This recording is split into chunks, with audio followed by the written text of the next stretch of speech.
তো আমরা আজকে আলোচনা করব ধর্ম নিয়ে। আসলে ধর্মকে যে মানুষ এত অপব্যবহার করে, যে ধর্মের নামে মানুষকে বিরক্তি করা, সেটা কি যথার্থ ধর্ম বলা হয়? নাকি ধর্ম মানুষকে ভালোবাসা শেখায়? নাকি ধর্ম সমস্ত প্রাণীকে ভালোবাসা শেখায়? কোনটা?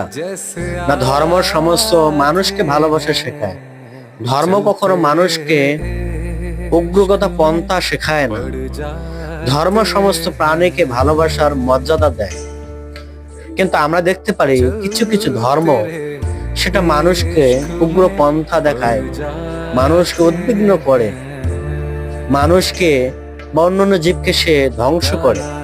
আসলে কি সেটা যথার্থ ধর্ম?